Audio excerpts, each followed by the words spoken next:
भाइयों और बहनों, राष्ट्रपति जी ने आपातकाल की घोषणा की है।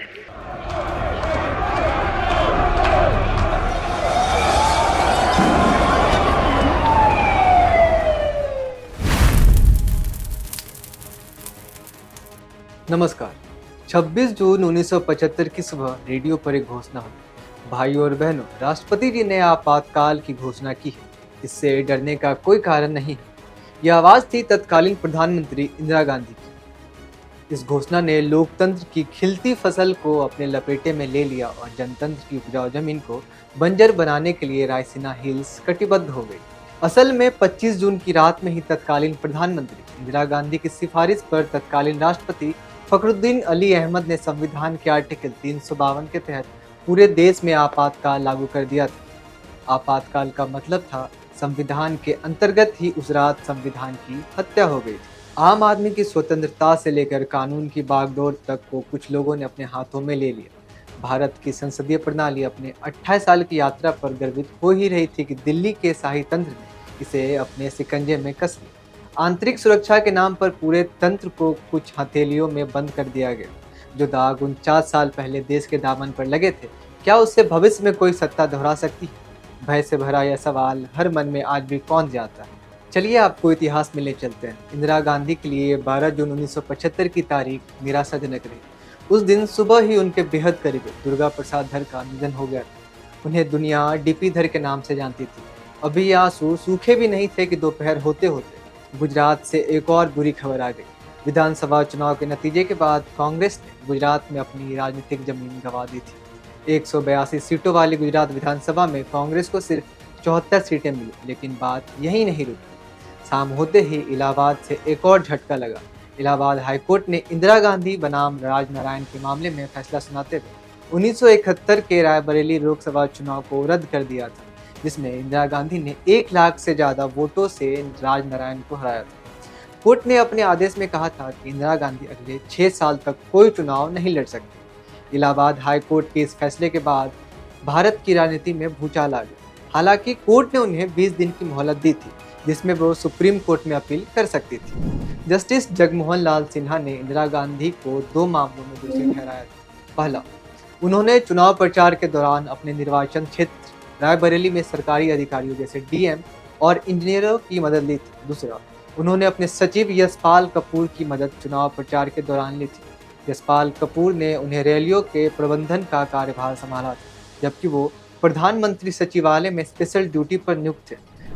इंदिरा गांधी ने सफाई दी थी कि यशपाल कपूर ने पहले ही पद से इस्तीफा दे दिया था। सर्वोच्च न्यायालय ने 24 जून 1975 को हाई कोर्ट के आदेश को लगभग बरकरार रखा। हाँ, थोड़ी राहत बस इतनी दी कि इंदिरा गांधी प्रधानमंत्री की कुर्सी पर बनी रह सकती थी, लेकिन लोकसभा की कार्यवाही में भाग नहीं ले सकती थी। इसके बाद जयप्रकाश नारायण ने पूरे देश में इंदिरा गांधी के इस्तीफे की मांग को लेकर प्रदर्शन करने का ऐलान कर दिया। आंतरिक अशांति की स्थिति में संविधान के आर्टिकल 352 के तहत सरकार आपातकाल की घोषणा कर सकती है। इसी आधार पर आपातकाल लगाने का निर्णय लिया गया। अशांति के लिए जयप्रकाश नारायण को भाषण आधार बनाया गया, जिसमें उन्होंने आह्वान किया था कि सेना और जनता सरकार की बात नहीं मानी। इसके बाद प्रधानमंत्री इंदिरा गांधी ने बिना मंत्रिमंडल से विचार किए यह बड़ा फैसला ले लिया।